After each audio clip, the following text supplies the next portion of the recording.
Entonces nuestra siguiente sección corresponde a distribuciones de muestreo.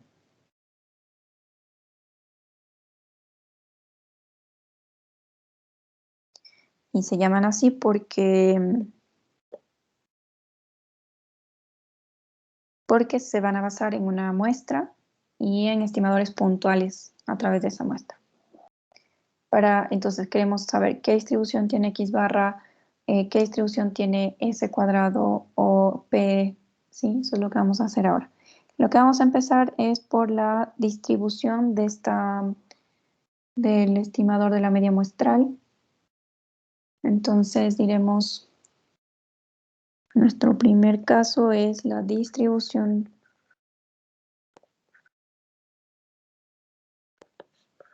de muestreo para la media.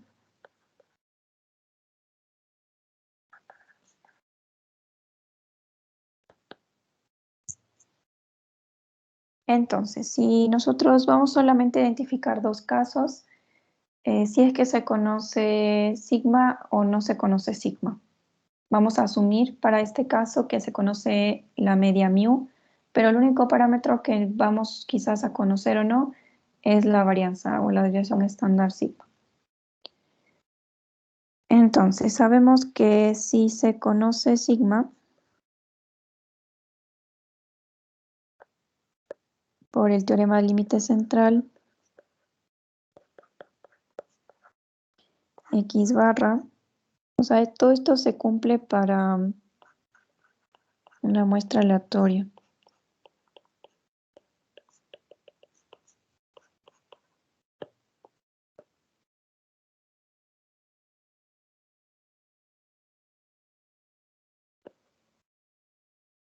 De tamaño n.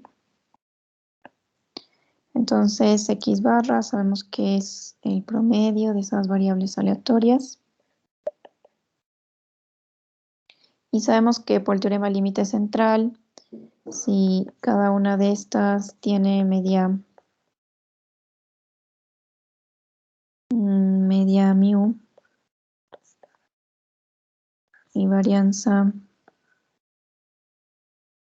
sigma cuadrado, entonces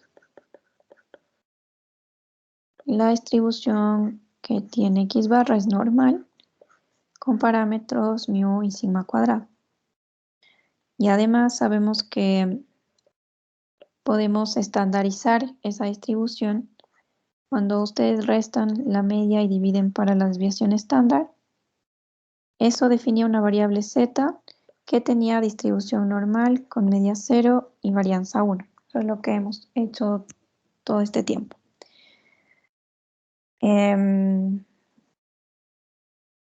Perdón, teorema límite central y esto es teorema límite central. Ahí sí. Lo que nos dice es que sigma cuadrado dividido por el n y por lo tanto la desviación estándar es sigma sobre la raíz de n. Ya, pero ¿qué pasa si no conocemos sigma?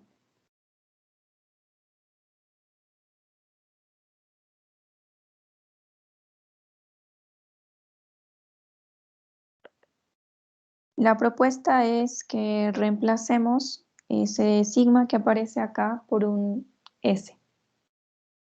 Entonces, en Z,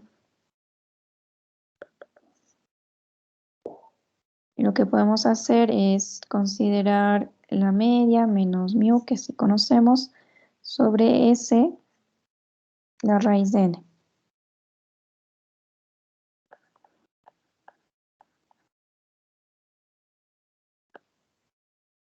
El problema es que esta variable que acabamos de definir ya no tiene las características que tiene la otra, porque hemos estimado el parámetro sigma y esa estimación cambia la estadística que está detrás. Y lo que nos dice el resultado es que esta ya no es una variable normal con media 0 y varianza 1, sino que es una variable t que tiene una distribución t de student con n-1 grados de libertad. ¿Sí? Entonces, esto es nuevo para nosotros. Esta es la notación para una distribución que se conoce como T de student, y que los parámetros que definen a esta distribución no son n, ni p, ni sigma, ni r, nada. Son un parámetro que se denomina a los grados de libertad. Entonces, con parámetros o grados de libertad, n-1 grados de libertad.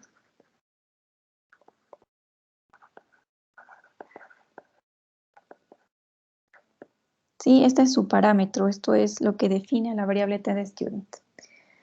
Antes, para las normales, lo define su media y su desviación estándar. Para esta lo define los grados de libertad, que en este caso, si tenemos un valor n, de donde vino este s, o sea, recordemos que s es un estimador puntual para la desviación estándar y se calcula como la raíz de 1 sobre n-1, la suma de los x y menos x barra cuadrado.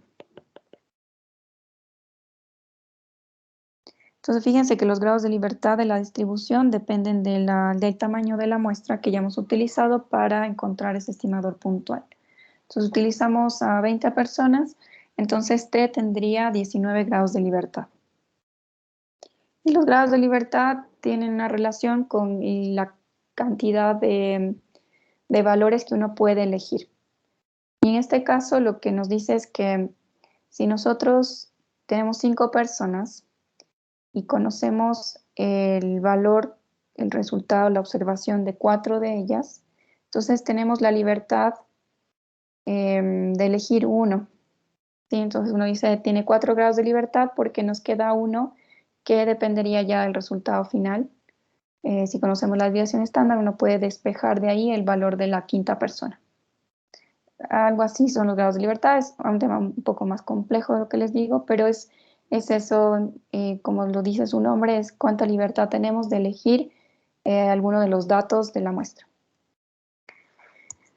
Ya, entonces, ¿quién es esta distribución T-Student? Pues es una distribución bastante parecida a la distribución normal. Va a ser una distribución también acampanada y que tiene, que es simétrica. Vamos a hacer un dibujo quizás. Vamos a ver quién es esta distribución. Esta distribución es como una normal, tiene una forma acampanada y además es simétrica en 0 y bueno, lo que va a pasar ahora, al igual que lo que pasaba con la distribución Z, es que hay una tabla asociada al cálculo de las probabilidades de esta distribución T. O sea que si tenemos un valor K en el dominio de esta variable T, entonces las tablas ahora nos van a entregar este pedazo de aquí. Las tablas nos dicen con qué probabilidad la variable T es mayor o igual que un valor K. Lo que pasaba en la variable Z era que en la variable Z nosotros teníamos también centrada en 0 y para algún valor Z, acá uno le podría llamar T en realidad si quieren, para que tenga coherencia con el nombre de la variable, puede ser cualquier cosa. Acá nosotros le llamábamos Z y la tabla nos decía cuál era la probabilidad de ser menor o igual a Z. Ahora las tablas nos van a decir desde un T que nosotros fijemos con qué probabilidad la variable es mayor o igual a ese valor T. Y eso está en las tablas que les había compartido, es la siguiente después de la normal. Teníamos la primera hoja de distribución normal y luego hay esta segunda hoja que es de la distribución T de student. Ahora lo que... quería borrar. Hay que fijarse bien en las etiquetas de la tabla, qué son las filas, qué son las columnas, qué es lo que está dentro de la tabla. Antes pasaba que teníamos en la primera fila y primera columna los valores de Z y buscábamos dentro de la tabla los valores de la probabilidad asociada al z. Ahora es bastante diferente para la distribución t. Fíjense que en la primera columna tenemos esto que dice GL, que son los grados de libertad. Y acá, en la primera fila, tenemos la probabilidad. La probabilidad de la cola P nos dice, o sea que esta probabilidad de aquí. Ya no hay tantas probabilidades, hay bastante pocas y a veces de una tabla a otra pueden haber más valores de los que están aquí. Pero en general estos pueden ser suficientes para el tipo de estudios que uno realiza. Entonces, ahora lo que aparece dentro de la tabla son los valores T. ¿Sí? Estos valores T de aquí. Y lo que vamos a hacer, si nos dan un valor T, es venir a buscarlo acá, de acuerdo al grado de libertad con el que estemos trabajando, e ir a buscar cuál es la probabilidad asociada a ese valor T. En este caso, en lo que acabo de señalar, que ya se me fue, era aquí, y habíamos seleccionado esta columna. Lo que nos dice es que la probabilidad de que T sea mayor o igual a 2.201 es igual a 0.025. ¿Sí? Entonces este es el valor T. Estos son sus grados de libertad, siempre y cuando uno dice T tiene una distribución T con 11 grados de libertad. Y este es el valor de la probabilidad de ser mayor o igual a este T. Vamos a hacer un pequeño ejemplo.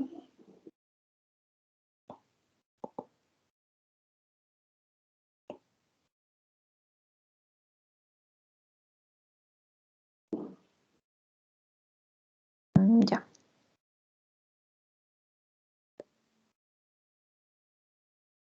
Entonces el ejemplo para usar la tabla en realidad no es más que eso. Ya vamos a hacer un ejemplo para utilizar esta distribución de la media cuando se desconoce sigma. El ejemplo nos dice que determinemos la probabilidad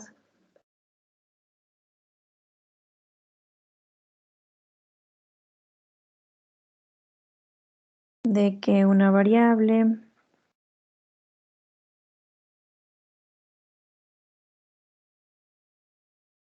con distribución T de student con 8 grados de libertad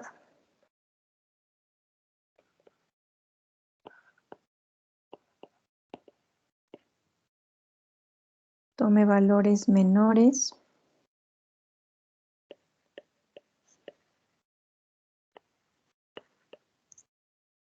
a menos 2.3060.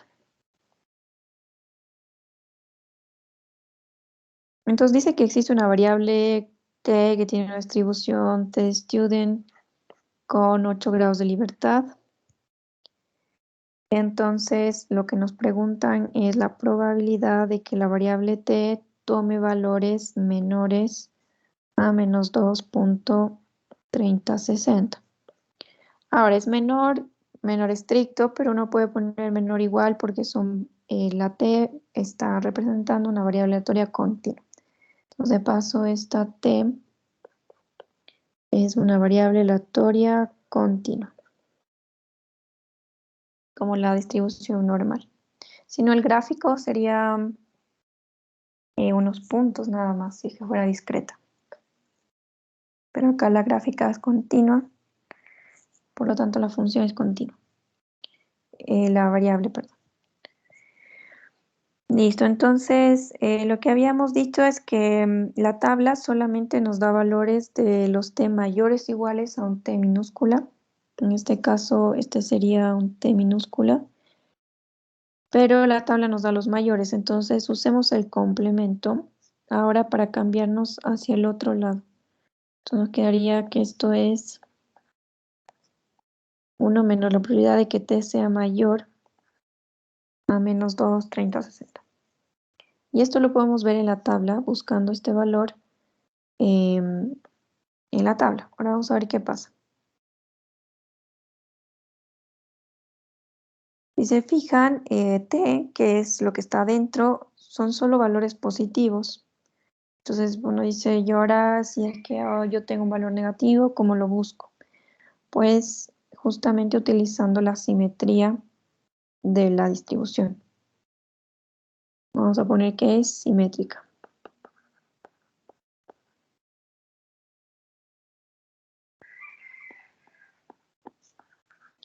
Respecto al 0.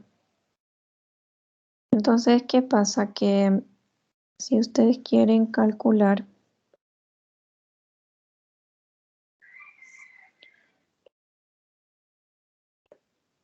la probabilidad de que sea mayor o igual a menos,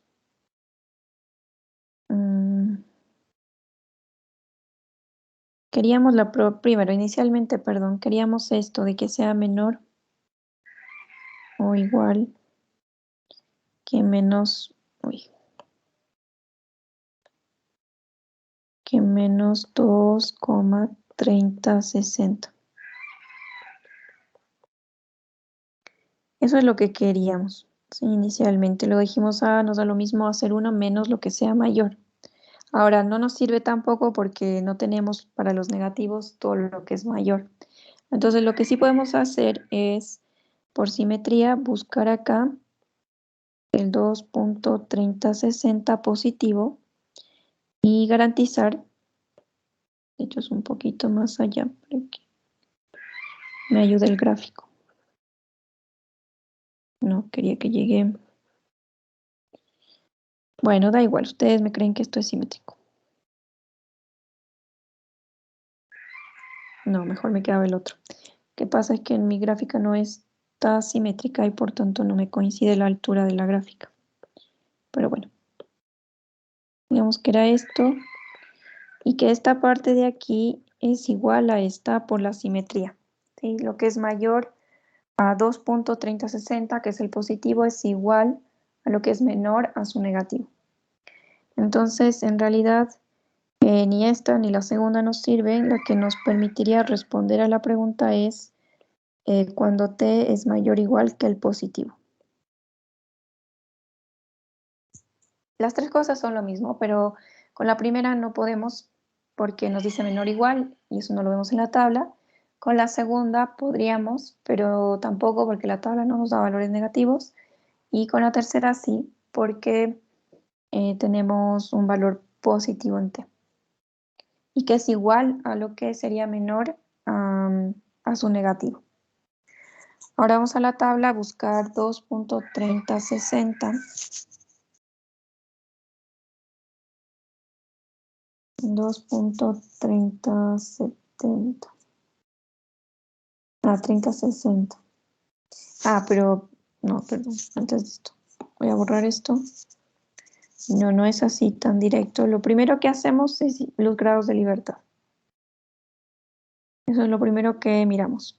Nos decía que la variable tenía 8 grados de libertad. Entonces hay que ir a la fila de 8. En este caso, esta de aquí. Y ahora sí buscamos el t que esté más cerca a 2,3060. Bueno, en este caso justo hay un valor que es igual. Entonces buscamos cuál es la probabilidad asociada a ese t, es 0,025.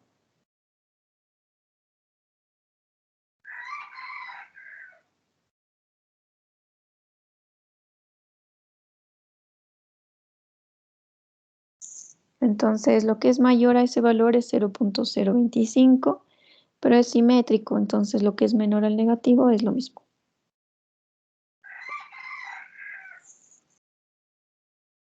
¿Sí está claro eso? Lo mismo se podía hacer para la distribución normal, solo que como nos dieron la tabla completa con positivos y negativos, era fácil ir a los negativos y mirar. Pero si no, uno podría utilizar la simetría para encontrar algo que sea menor o igual al negativo o al positivo. Ya, Entonces, vamos a hacer un ejemplo en el cual tengamos que utilizar la distribución de la media, pero no se conoce la desviación estándar. Y ese es el ejemplo 4 de la hoja de resumen 5, y lo voy a copiar para que ganemos un poquito de tiempo.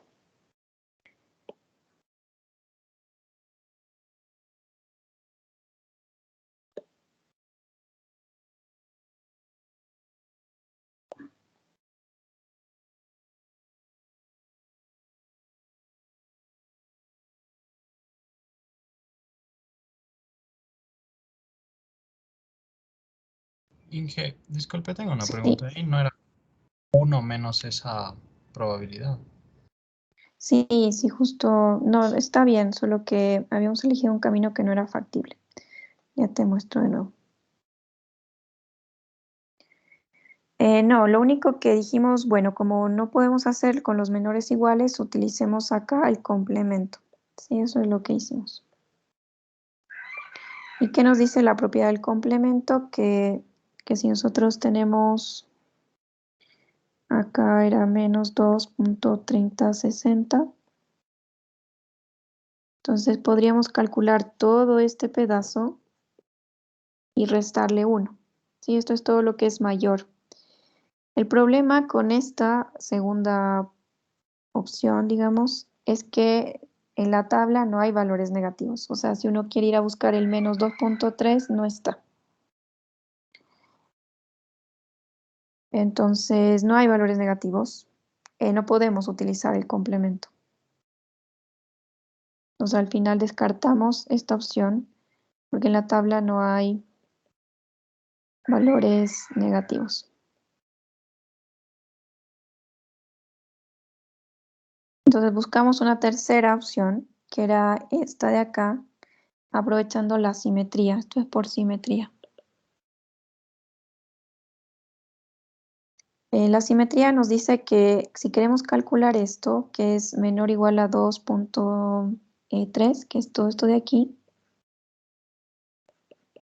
nos da lo mismo calcular el pedazo simétrico allá, y el simétrico es el positivo, ¿no? Entonces nos dice que calcular este es lo mismo que calcular este. Los mayores al positivo, ¿sí? Aquí es el positivo. Y este sí lo podemos encontrar en la tabla, porque, bueno, ahí encontramos el 2. ¿Sí? Entonces este no lo usamos al final, esta del medio que era con el complemento porque no podíamos encontrar valores negativos. Entonces si quieren, olvídense de esto que no nos sirvió y calculamos directamente esto por simetría. ¿Sí? ¿Quedó más claro? Sí, Inge, gracias. Ya, que era Mitchell, ok. Ya, entonces, ¿qué nos dice el siguiente ejercicio? Nos dice que un fabricante de cigarrillos asegura que el contenido medio de nicotina en una de sus marcas es de 0.6 miligramos por cigarrillo. Entonces el contenido medio de nicotina. Una organización independiente mide el contenido de nicotina en 16 cigarrillos de esta marca y encuentra que el promedio y la desviación estándar de la muestra son 0.744 y 0.175 miligramos respectivamente. Entonces, si se supone que la cantidad de nicotina de estos cigarrillos sigue una distribución normal, ¿cuál es la probabilidad de que el promedio de nicotina en la muestra sea mayor que el observado?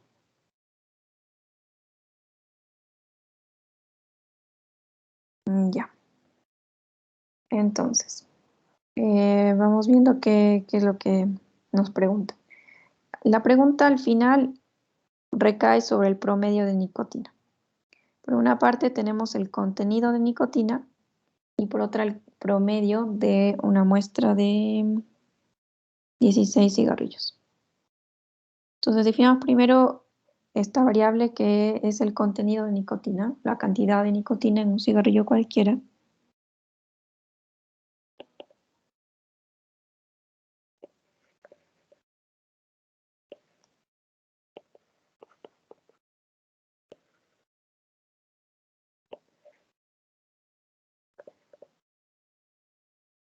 nos dice que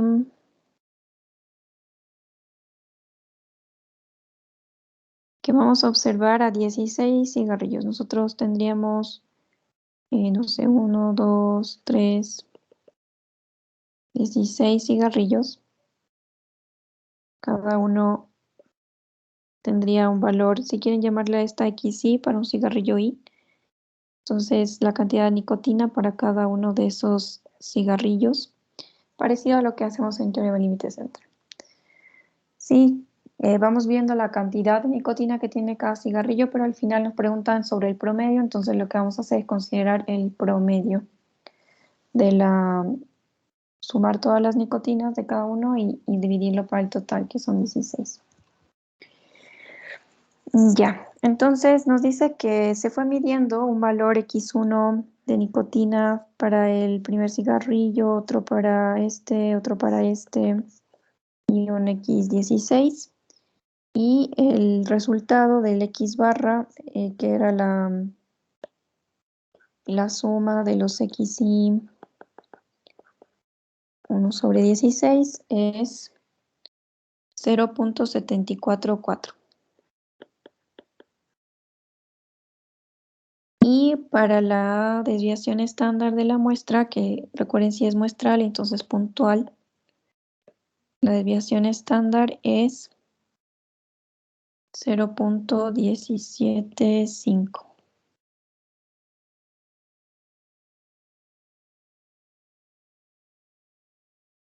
Ya. Entonces, por un lado, solamente nos da información sobre la muestra. Hay algo más que nos da por acá que no estoy usando, esto de aquí. Nos dice que el contenido medio en una de sus marcas es de 0.6 miligramos por cigarrillo. Entonces, lo que nos están diciendo es que la cantidad de nicotina tiene una media de 0.6 miligramos. Eso es lo que nosotros podemos denominar como mu. Entonces, además nos dice que el contenido, por ahí algún lado nos decía que era normal, acá. Nos dice que la cantidad de nicotina de estos cigarrillos sigue una distribución normal. Entonces antes nos daban siempre la media y la desviación estándar poblacionales, pero ahora solamente nos dieron la media y nos dieron unos valores muestrales de X barra y de S. Entonces uno puede decir que XY tiene una distribución normal con media 0.6, pero no conocemos sigma cuadrado. Y entonces no podemos utilizar el teorema límite central porque necesitábamos conocer sigma. O sea, ya no podemos decir que por el teorema límite central la X barra va a ser normal con media mu y sigma cuadrado sobre n, porque no conocemos sigma cuadrado. Entonces lo que vamos a hacer es utilizar a su estimación a S cuadrado, ¿sí? Entonces, como no conocemos sigma,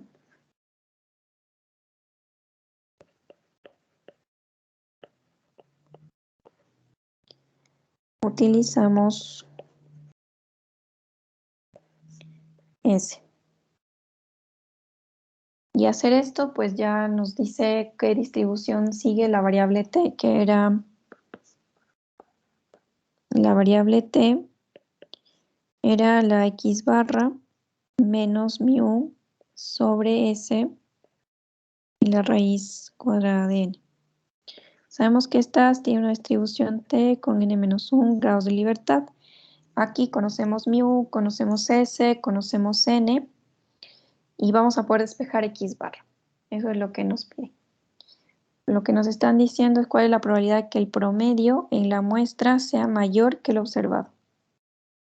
El promedio en la muestra sea mayor que el observado. Ahora, ¿cuál es el observado? Este de aquí. Este es promedio observado.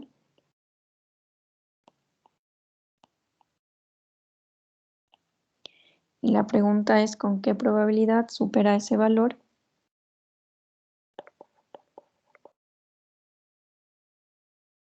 Sí, antes decíamos, bueno, X barra, lo que necesitamos para poder responder a estas preguntas es conocer la distribución. Es lo único que necesitamos, que de hecho es bastante. En este caso no es normal, porque no conocemos sigma, pero sabemos que esta X barra menos mu sobre esa desviación estándar es t, y por lo tanto podemos hacer el cambio para poder llegar de esto a esa variable t. Lo mismo que hacíamos antes. Antes decíamos restemos mu, dividamos para la sigma y nos va a quedar una z. Y esa z podemos ver en la tabla. Entonces ahora lo que vamos a hacer es restarle mu, dividirle para s sobre la raíz de n para llegar a la variable t, que sí la podemos ver en la tabla. Ahora, como la tabla t nos da los valores mayores iguales, entonces lo dejamos así tal cual está, x barra mayor que un valor, porque así nos va a servir para la tabla. O sea, no nos sirve sacar el complemento.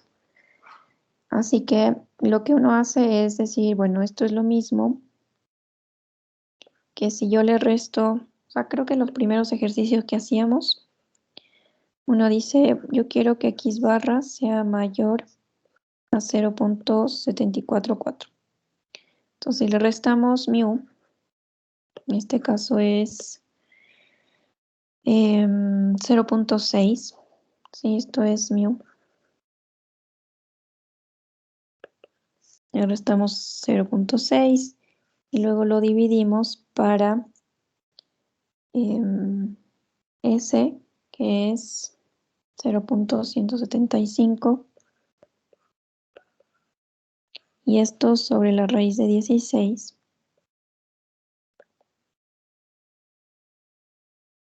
Entonces decíamos, esta ya es una variable t,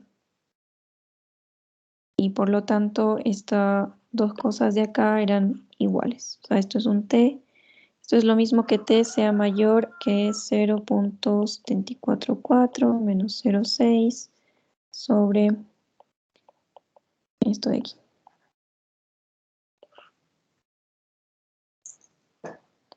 Y por lo tanto nos están preguntando la probabilidad de que t sea mayor que, ¿cuánto le sale esto? 3,29.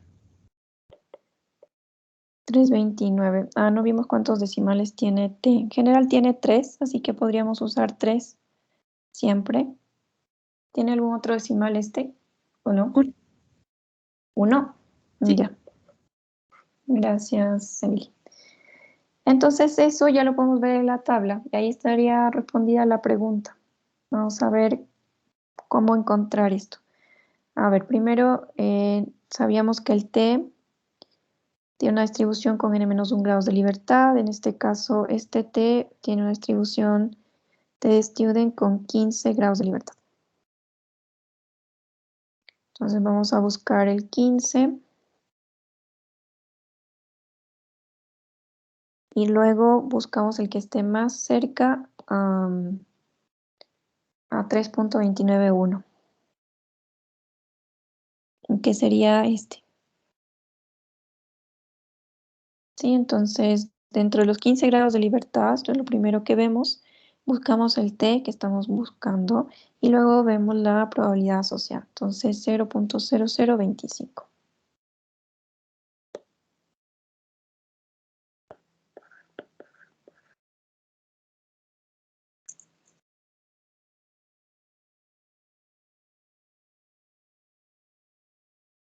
Sí, entonces hay muy pocos valores de t, hay muy pocos valores de la probabilidad, así que en general las aplicaciones que se vean están relacionadas a esas probabilidades, ¿sí? Siempre nos van a preguntar el 95%, el 90%, el 99%, y para esas sí están acá sus complementos. Está de hecho desde el 75%, o sea, el 25, el 20, el 15. Porque vamos a ver que en las aplicaciones solamente trabajaremos con esas probabilidades. Por eso no hay problema ni nadie se ha preocupado de hacer una tabla más grande, porque en la práctica no se ocupa. Entonces, en resumen, lo que nos decía era cuál es la probabilidad de que el promedio de nicotina en la muestra sea mayor que el observado. Entonces, esta es la pregunta. Que sea mayor que lo observado. Y claro, mirando a X barra como, no sé si la llamé acá, mirando a X barra como sumar todos los contenidos individuales de nicotina por cigarrillo y dividirlo para el total.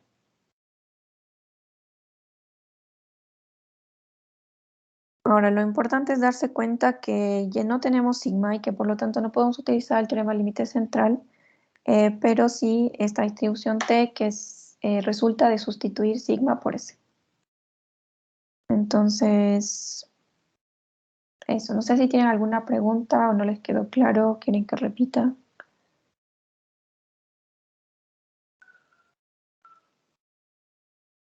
Bueno, porque vamos a ir en esta dinámica, vamos a ver cuál es la distribución, un ejemplo, cuál es la distribución, un ejemplo, porque hay varias cosas que tenemos que aprender. Y así, y parece que basta con un ejercicio, porque todos los profesores propusieron hacerlo en una clase y yo no sé cómo lo hacen. Pero alcanzamos a hacer un ejercicio por caso y en general todos los otros ejercicios van a ser muy parecidos, los que les propongan en CPE o en los deberes. Listo, entonces era el caso para la media. Ahora vamos a ver la distribución de muestreo para la proporción. Entonces esto es el segundo caso. Distribución de muestreo.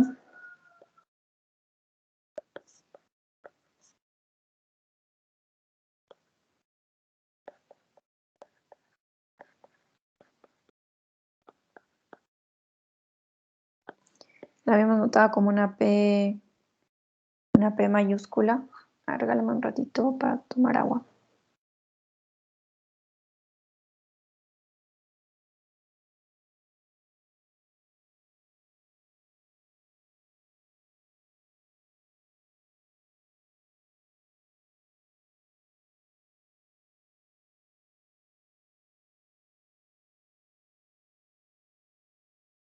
Ya. La habíamos colocado como una un P gorrito. Sí. Teníamos X barra, P gorrito, S mayúscula, cuadrado y S. Entonces esta era la proporción.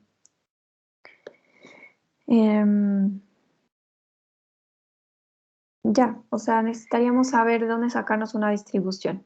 Antes como que había alguna relación con lo que habíamos definido para el teorema límite central, pero acá habría que ver cómo se comporta la proporción en base a la definición. Entonces les había comentado que al final uno puede definir X, voy a llamarle Y porque en el libro dice Y y no quiero que se confundan, pero digamos que Y, de hecho voy a ir a cambiar.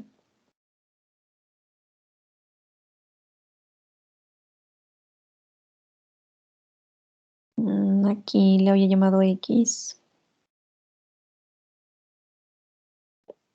le llama Y, yo no sé por qué, pero es el nombre de la variable nada más.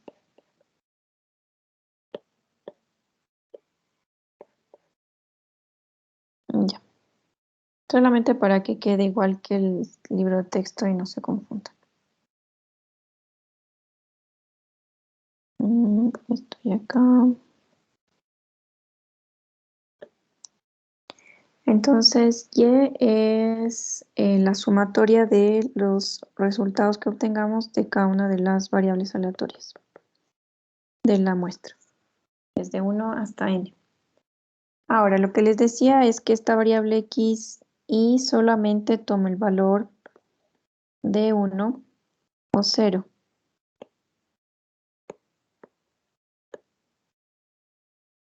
Y ocurre uno con probabilidad P, que es la probabilidad de éxito, y esto ocurría con probabilidad 1 menos P. Entonces, x y es una variable Bernoulli n igual a 1 y probabilidad de éxito P. Estamos viendo si cumple o no cumple con la propiedad que se le esté pidiendo. Entonces habíamos dicho que la proporción se puede definir como ese total de casos favorables, la suma de unos y ceros, sobre el total de observaciones que se hagan. Ya, entonces, bueno, que es lo mismo y sobre n. Ahora, ¿qué pasaba con y? Que al ser una suma de Bernoullis, pues nos queda una binomial. Todo lo mismo que les dije antes. De n y parámetro p. Ahora, lo que quisiéramos saber es qué distribución tiene P gorrito, y para eso necesitamos saber si es normal, si es steady student, si es Poisson, qué es esto, ¿sí? Y además, ¿qué parámetros la definen? Entonces, si es normal, necesitaríamos saber quién es la media y la desviación estándar, si es exponencial, cuál es el parámetro beta. Bueno, el hecho es que vista la P gorrito, lo que ustedes están mirando ahí es como un promedio, ¿no es cierto? Un promedio de variables aleatorias discretas, en este caso, todas Bernoulli. Y el teorema del límite central ahora sí nos puede servir porque nos dice que, creo que esto de que sea binomial no viene al caso, pero el teorema del límite central nos dice que si estas variables x1, x2, xn tienen todas la misma media, o en este caso el mismo parámetro, que sería en este caso la media. O sea, permítanme un ratito antes que esto. Solamente para acordarnos que la media o la esperanza de la variable xy, ¿alguien se acuerda que es igual a la esperanza de una variable Bernoulli?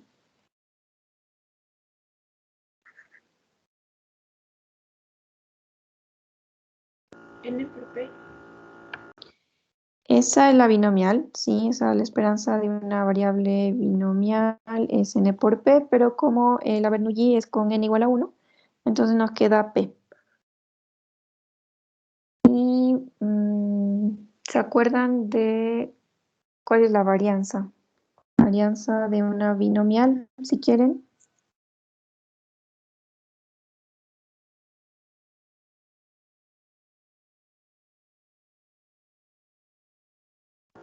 N por P por Q. NP por Q. Entonces, cuando calculemos la de una variable Bernoulli con n igual a 1 sería p por q. Entonces, sigma para la varianza de la xy es p por q. Ya. Entonces, el teorema límite central necesitaba eso, necesita que, dadas estas variables aleatorias, en este caso, variables aleatorias discretas con media P y varianza sigma cuadrado, que es P por Q. No les quería llamar mi unisima para que no se confundan con las otras que estamos trabajando. Sabemos que tiene media P y varianza P por Q. ¿Qué más necesitamos? Que el n sea mayor o igual a 30. Y nada más. Entonces, el teorema del límite central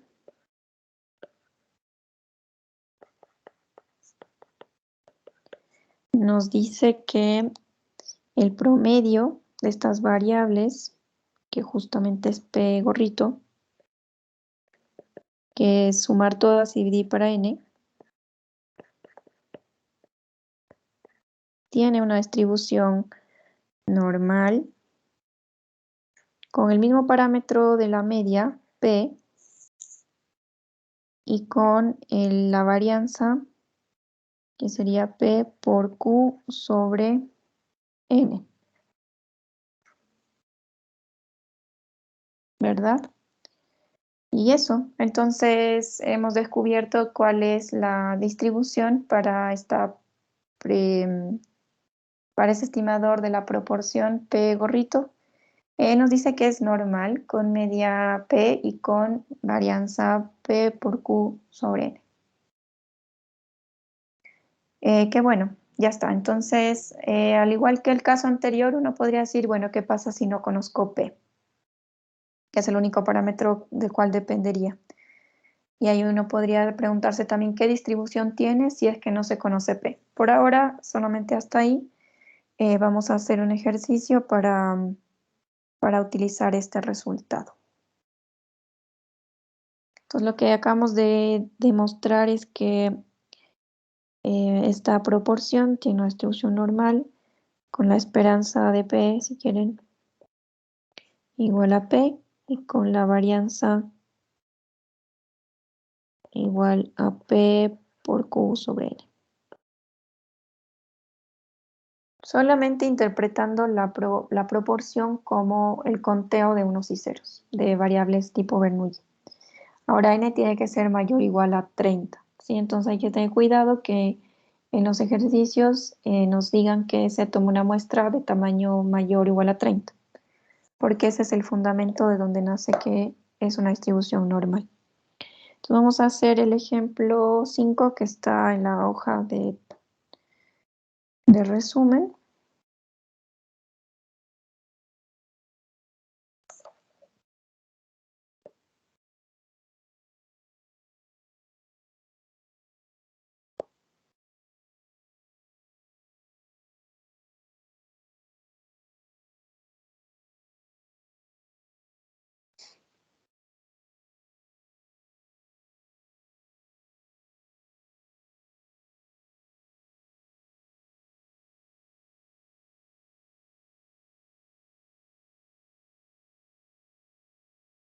Ya, entonces veamos. Dice que se sabe que en cierto proceso de producción de una fábrica el 20% de los productos tienen algún defecto. Y fíjense que esto, esa línea que aparece en el enunciado, no se refiere a ninguna muestra. O sea, nos dice que en todo el proceso de producción el 20% de los productos tienen algún defecto. Entonces, por alguna razón uno puede asumir que esta es la proporción poblacional, o sea, que es el parámetro P poblacional. No es ninguna estimación que viene de ninguna muestra. Entonces, de entrada, uno identifica esto como una proporción P igual a 0.2. Acuérdense que las proporciones van de 0 a 1. Entonces, para este ejemplo conocemos P. Ahora, si no conocen P, lo que se hace habitualmente es asumir 50-50. Así que la proporción es 0.5, si es que no se les dice lo contrario. Ahora, espero que no...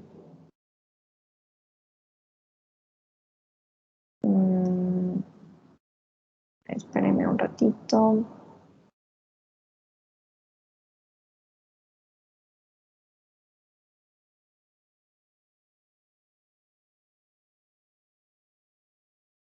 Ya.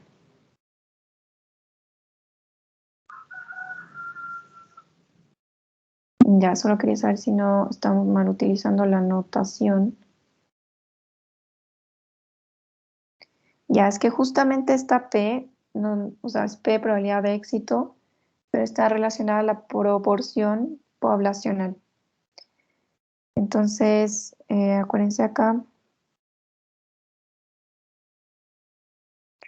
que nosotros definimos los parámetros poblacionales con esas letras, con mu, P, sigma cuadrado, sigma. En este caso estamos utilizando la P para la proporción y para la probabilidad de éxito, que al final del día son lo mismo, ¿sí? Así que no pensé por un momento que estábamos utilizando dos letras para lo mismo. Esa proporción es la probabilidad de éxito porque nos dice en este caso, vamos a ver en el ejemplo, la probabilidad de que exista algún defecto en la producción es de 0.2. O es equivalente a decir que la proporción de defectuosos es 0.2. ¿Sí? ¿Se fijan que es lo mismo? Entonces, decimos que con probabilidad 0.2 existe un defecto o que la proporción de defectuosos es 0.2. Entonces, P, que lo estamos utilizando como una probabilidad de éxito, coincide con lo que entendemos como una proporción de éxitos. Así que definimos como éxito en este caso que tenga algún defecto. Ya, entonces, la primera pregunta que no le hemos leído nos dice que para un proceso de control de calidad se seleccionó una muestra de 100 unidades. Entonces hay un n igual a 100, que es el tamaño de la muestra, y se contabiliza el número de artículos defectuosos. Entonces fíjense que ese proceso de contar está asociado a un proceso Bernoulli. ¿Es defectuoso? Sí, 1. ¿Es no defectuoso? Entonces 0. Estamos contando el número de defectuosos contando unos o ceros. Nos dice cuál es la probabilidad de que la proporción de artículos defectuosos de la muestra se encuentre entre 15% y 29%. Nos está preguntando con qué probabilidad la proporción de artículos defectuosos de la muestra, entonces un P gorrito, está entre el 15%, entonces esto es 0,15 y 0.29.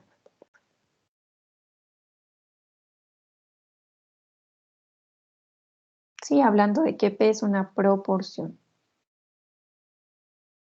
Si P fuera porcentaje, entonces lo dejan como porcentaje, pero es una proporción, entonces hay que dejarlo en sus unidades, que es de 0 a 1. Esa es la pregunta. Ahora lo bueno es que conocemos la distribución de P y por lo tanto podemos utilizar eso para responder a la pregunta. Entonces, esto es igual a la probabilidad de que el P sea menor a 0.29 menos la probabilidad de que la proporción sea menor o igual a 0,15. Parece que en el texto está una P minúscula, es una P mayúscula, ¿sí? Porque los estimadores son en general variables aleatorias que se identifican con letras mayúsculas, entonces es un error del texto que venga una P minúscula. Así que estas P que estoy dibujando acá son mayúsculas. Ahora sabemos que esta tiene una distribución normal. Sabemos que esto tiene una distribución normal con P y PQ sobre N. Entonces esto es normal con P 0.2. Acá conocemos que es 0.2 por 0.8 dividido para N, que es 100. Y eso nos dice entonces que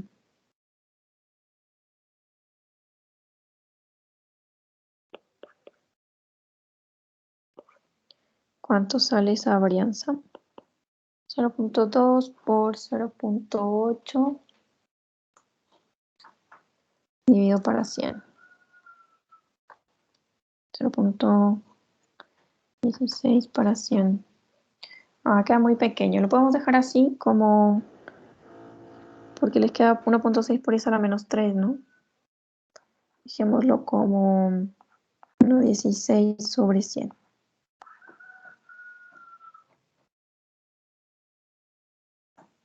O pueden hacer más bien la fracción que sería 1 sobre 625, dice acá.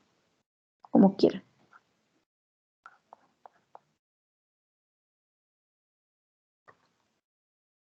Ya. Porque ahora lo que debemos hacer es transformar esto a la variable z, que es la que podemos medir en la tabla, dado que P tiene una distribución normal, P gorrito. Y esto resulta de restarle la media, que es 0.2, y dividir para la desviación estándar, que es la raíz de eso de ahí.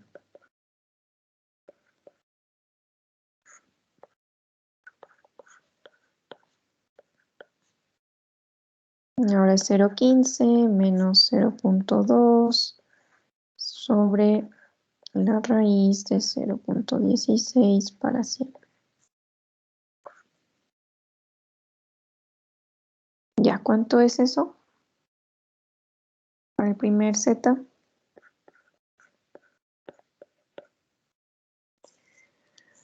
Ah, verdad que estamos haciendo participación. No sé, es como 2.25 ahí. 2,25. Ya, muchas gracias. Y menos la probabilidad de que z sea menor o igual que acá. Menos 1.25. Ya, gracias, Alex. Entonces, esto ya sabemos que lo podemos mirar en la tabla. Si van a la tabla y miran el z 2,25, ¿cuál es la probabilidad asociada?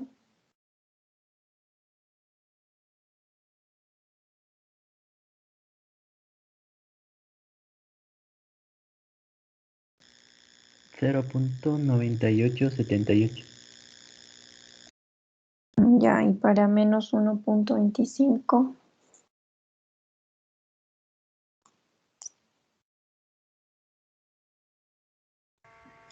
0.1056. A ver, 0,1056. 1056. Ya. Y luego la resta nos queda algo así como 0,9878 menos 0,1056. 0,8822. Ya. Entonces, están anotando las participaciones. O sea, voy a anotar los que participan. Creo que mejor esa dinámica.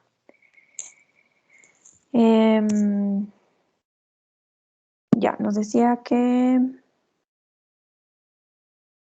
cuál es la probabilidad de que la proporción de artículos defectuosos se encuentre entre 15 y 29. Esa probabilidad es bastante alta, entonces hay un rango entre 15 y 29% de artículos que se encuentran defectuosos, que no es menor. Y es porque la proporción de defectuosos es alta también, es el 20%, entonces es un poco alto. Ya. La segunda pregunta nos dice que... ¿Qué hora es? Ah, ya sí tenemos tiempo.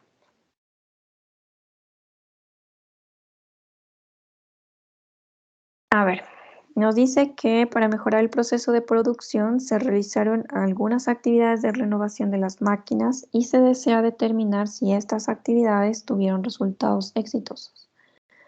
Esto para el Departamento de Control de Calidad, que quiere estimar nuevamente la proporción de artículos defectuosos P del proceso de producción y necesita establecer el tamaño mínimo de la muestra de modo que la proporción observada difiera de la proporción verdadera en máximo 0,1,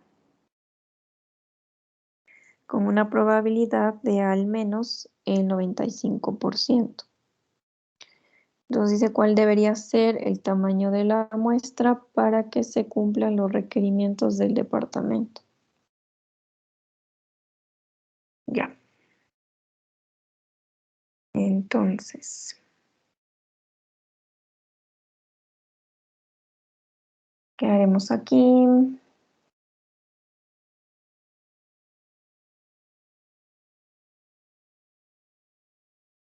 Está como un trabalenguas esto, pero a ver, nos dice acá que se hace un proceso de mejoramiento y ahora se quiere más bien saber cuál es la muestra, el tamaño de la muestra que se necesita para garantizar cierto requerimiento. ¿Cuál es ese requerimiento? Que el tamaño, bueno, eso es el tamaño mínimo, que la proporción observada difiera de la proporción verdadera en máximo 0,1 con una probabilidad de al menos el 95%. Ahora la proporción verdadera, llamémosle proporción verdadera. Profe, Sí, Aquí la proporción verdadera es 0,2, ¿verdad? sí, A lo o que sea, dice que podríamos, el máximo es más menos 0,1 o solo más 0,1. em, más menos, o sea, que puede ser para abajo o para arriba. Ok. Entonces uno dice que en valor absoluto sea 0,1. Menor o igual a 0,1, para que así cuando hagas el valor absoluto nos quede entre menos 0,1 y 0,1. Ujú. Sí, la proporción verdadera eso uno puede decir que es la que nos dan, que es 0,2, o puede uno decir que quizás es desconocida y también analizarlo bajo ese contexto, que es lo que pasa. Entonces sabíamos que si conocemos, esto es 0,2, o si queremos asumir la desconocida, o si suponemos que no se conoce, la pueden tomar como 0,5. Ya, pero vamos eso a hacerlo al final. Si suponemos que no se conoce, usamos P igual 0,5. Ya, ¿y cuál es la otra proporción que nos dice? Y la proporción observada, eso es la proporción de la muestra. Esa proporción de la muestra es una P minúscula.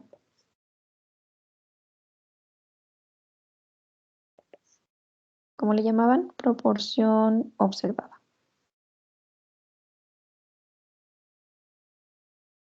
Y esto de la muestra. Ya, entonces lo que dice es que queremos que esa diferencia entre P verdadera y P estimada a través de la muestra difiera en máximo 0,1. Entonces uno escribe esa expresión matemática diciendo que la diferencia en valor absoluto sea menor o igual a 0,1. Eso es como máximo 0,1. Entonces, que la diferencia, podemos restar P menos P gorrito, nos da lo mismo, está en valor absoluto. Eso queremos que no exceda 0,1. Entonces ahí uno dice, bueno, que es que no sea mayor a menos, que no sea menor a menos 0,1 y que no sea mayor a 0,1. Ya, ¿qué más? Nos dice que queremos que ocurra con probabilidad de al menos el 95%. Entonces queremos que la probabilidad de que estas dos difieran en a lo máximo 0,1 sea, ¿qué decía? Al menos. Entonces al menos uno puede decir como mínimo 0,95. Puede ser mayor. Ya eso es lo que nos plantean.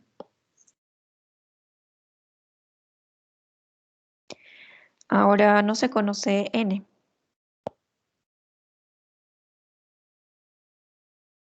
que eso es lo que nos están pidiendo determinar. Entonces hay que ver cómo usar esa ecuación, porque tenemos una ecuación y una incógnita, entonces, ¿cómo despejar n de la ecuación?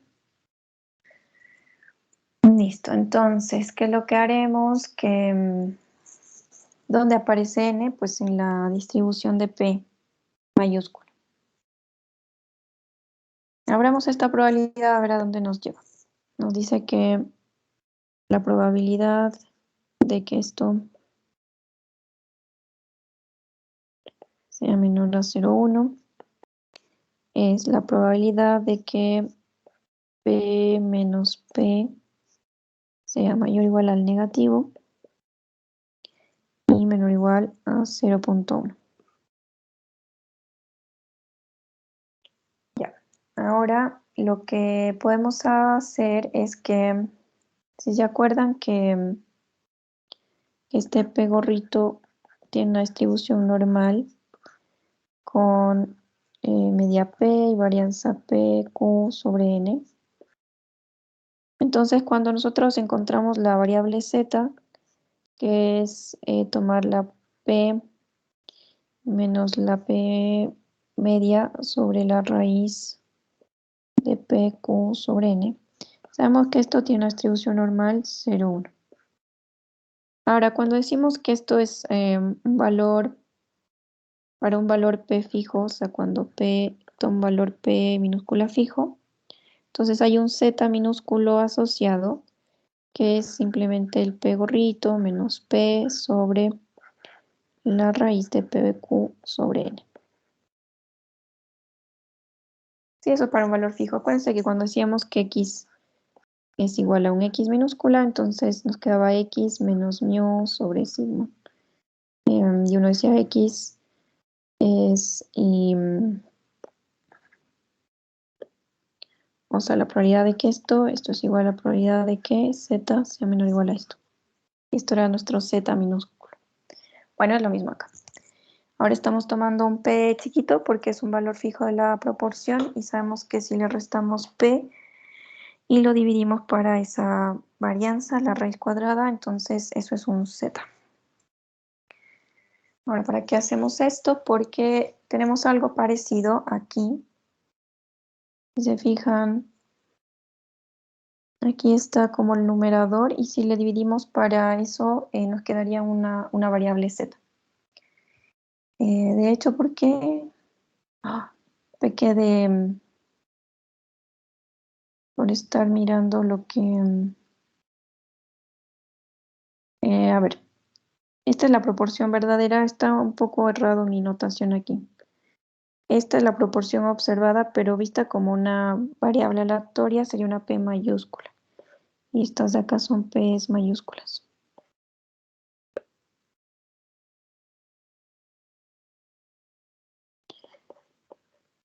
O sea, me gustaría que nunca cometan este error. Y así sabemos que estamos súper claros de lo que estamos haciendo. Pero puede que se equivoquen. O sea, lo que yo esperaría es que no lo hagan, pero tampoco sería tan grave. Igual tengan mucho cuidado. Es una variable aleatoria, porque si fuera un valor fijo, ¿qué sentido tiene encontrar una probabilidad, un valor fijo? O sea, siempre calculamos la probabilidad de que X, variable aleatoria, tenga algún valor o esté en algún rango, porque no sabemos a ciencia cierta cuánto vale. Entonces, si estuviésemos utilizando un pegorro minúscula, estaríamos diciendo que es un valor fijo conocido, que viene de una muestra, y no hay nada variable ahí. Entonces, esta expresión, calcular la probabilidad de algo fijo, no tenía ningún sentido. Ahora sí, porque el P es una proporción desconocida y aleatoria. Ya, entonces eso de allá al lado nos sirve en realidad porque lo que quería es solamente esto de aquí. Sabemos que si dividimos para la raíz cuadrada de PQ sobre N, entonces vamos a tener una distribución Z. Ahora, ustedes podían haber hecho primero la parte de diciendo que esto es B y esto es A y haciendo la probabilidad de que eso sea menor o igual a B. Se puede. Lo vamos a llevar así para ver la simetría de la variable Z. Entonces, esto es la probabilidad de que esto lo dividimos para la raíz de PQ sobre N. Entonces nos queda lo mismo sobre eso.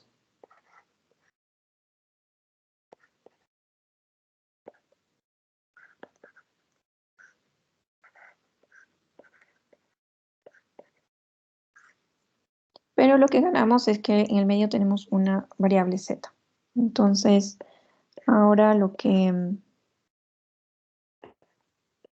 tenemos es que, si se fijan, esto es un valor, no sé, llamémoslo Z1, y este es el negativo. Entonces, lo que estamos mirando acá es la probabilidad de que Z esté entre un Z1 y un Z1. Minúsculas, ¿sí? O sea, lo voy a hacer más pequeño para que se note que es minúsculo. Ya, entonces, ¿cómo se comporta la variable Z? O sea, piensen que ese Z1 es desconocido porque no conocemos N y por lo tanto no sabemos quién es Z1, por eso lo llamé así. Es lo mismo que nos pasaba cuando hacíamos la búsqueda inversa del X que necesitábamos. Sabemos la probabilidad, no sabemos quién es el Z asociado. Entonces, esto queríamos que sea mayor o igual a 0,95. Pero ya vamos a ver, al menos utilizando la igualdad, luego pedirle que sea mayor o igual. Entonces, ¿cómo se comporta la variable z? La distribución simétrica.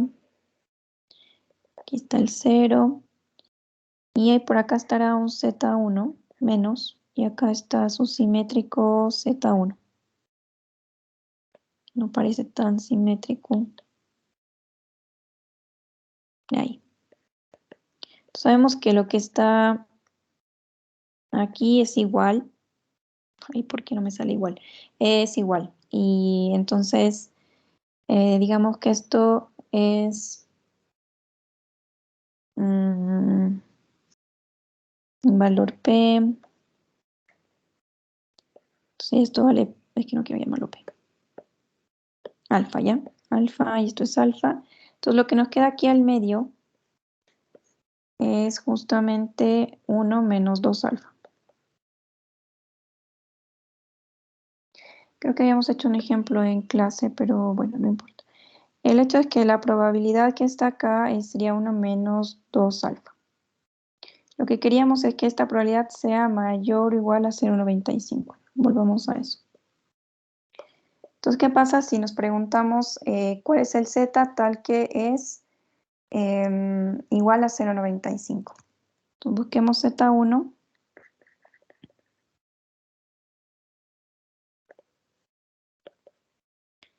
Tal que la probabilidad de que una variable z esté entre z1, esto sea igual a 0,95. Entonces lo que dice es que esa región de acá tiene que ser 0,95. Entonces, ¿cuánto vale alfa? Díganme ustedes.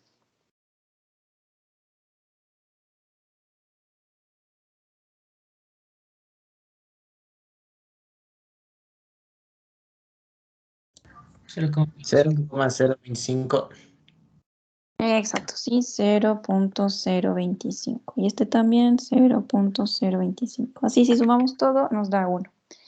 Ya, ¿por qué digo esto? Porque vamos a ir a buscar entonces quién es ese z tal que, pueden buscar este o este, el que quieran, tal que la probabilidad de que z sea menor a z1 es igual a 0,95 más 0,025. Esto es 0,975. Sí, porque si elegimos este z, entonces todo lo que está antes es este pedazo más este pedazo. Y esas dos nos da 0,975. Ya, ¿cuál es ese z1? 1,96. Es 1,96. Entonces ese es el z1 que estábamos buscando. Ahora, ¿habrá otra manera de hacerlo? Sí, de hecho me acuerdo que lo hicimos más fácil la vez anterior, no me acuerdo cómo fue. O sea, quizás utilizando la simetría. ¿Cuánto tiempo tenemos? Ya no puedo. Luego quizás la próxima clase lo podemos hacer de otra manera, o si a alguien se le ocurre hacer de otra manera. Se puede usar la simetría, llegar al mismo resultado. Entonces lo que hemos descubierto es que el z1, que era 0,1 dividido para la raíz de p por q sobre n, es igual a 1,96. Ahora, eso es como mínimo 0,95. Entonces, pero fíjense que si el z es más grande, lo voy a hacer acá para que se note. Con este z1 garantizamos que el área que esté acá es 0,95 justo. Y nosotros queremos que sea más grande. Entonces lo que hacemos es correr un poquito más a z. Entonces z puede ser más grande que 1,96. Entonces en realidad esto con el mayor igual diríamos que entonces si es que el z es mayor o igual a 1,96, esa región entre menos z1 y z1 va a ser más grande que 0,95. Entonces hay que correrlos estos para acá y estos para acá. Y ahí esto garantiza que la probabilidad de que esté entre menos Z1 y Z1 sea más grande que 0,95. Ya, y lo que sí tenemos acá, hay que ahora sí suponer, si conocemos P y la tomamos como 0.2, podemos entonces decir que es 0,2 por 0,8 y despejar quién es N. Y luego, si suponemos que no, entonces que es 0,5, ver cuál es el N. Y en ambos casos podríamos tener un N distinto. Ahora nos queda 3 minutos. Veamos qué hacemos. Si P es igual a 0.2, entonces nos queda que 0.1 sobre la raíz de 0.2 por 0.8. Esto sobre la raíz de n es igual, mayor o igual a 1.96. Entonces nos queda que la raíz de n sobre por 0.1 es sobre esto es mayor o igual a 1.96. Y ahí uno puede despejar 1.96 por la raíz de 0.2 por 0.8 y dividirlo para 0.1 y elevarlo al cuadrado. Entonces nos queda que n debe ser mayor o igual a 61.40 y algo. 61.45 y así, ya. Entonces, el n que nos permitiría satisfacer esa condición inicial sería o debe ser superior a ese valor. Ahora, como n representa número de objetos o artículos, entonces deberíamos redondearlo al entero superior. Entonces le pediríamos que n sea mayor o igual, o sea, uno lo aproxima a 62. Siempre al mayor, aunque nos salga 61.01, siempre al siguiente, porque si le quitamos ese decimal, ya no se satisface la condición. Entonces le podemos darle más, pero nunca quitarle. Entonces, acá no valen las reglas de redondeo habitual, donde si es 0,5 lo redondeaba al siguiente entero, y si no, no. Aquí sí, porque necesitamos siempre más de lo que nos dieron. En este caso, ¿sí? ¿Podría repetir por qué dijo que le ponemos que Z1 es mayor que 1.96? Y no Sí, igual. sí. Ajá. Si fuera igual, es que aquí hemos resuelto este problema cuando era igual, pero la pregunta era que sea como mínimo 0,95, al menos, algo así. Nos decía que al menos, entonces había que resolver la inecuación esta. Entonces, ¿qué ganamos haciendo la igualdad? Que podamos encontrar el z, pero luego ese z no es fijo, sino que nos permite que esta área de aquí pueda ser más grande. ¿Y cómo la hacemos más grande? Pues aumentando el z1. Entonces el z puede ser más grande que 1,96. Si fuera, por ejemplo, 2, entonces el área que estaría encerrada sería más grande que 0,95. Y eso es lo que nos piden, que sea más grande que 0,95. ¿Sí, Javier? Sí, perfecto, gracias. Ya. Y eso en este caso. Ahora si asumimos que P es desconocida, entonces pueden calcular el N para P igual a 0.5 y ver cuánto les da. Según el libro debe salir mayor a 96. Ya podemos asumir 0,2 en nuestro caso porque conocemos P. ¿Sí? Si no conociéramos sería este. Ya chicos, la próxima clase hacemos otro resumen del ejercicio por si no quedó claro porque igual fue un poco acelerado al final. Entonces, en unos 5 minutos de recordar este ejercicio y continuamos con las otras distribuciones de muestreo que nos faltan. Ya. Eso chicos, vayan si tienen alguna otra clase. Nos vemos la próxima, el día viernes, no, jueves. Que estén bien.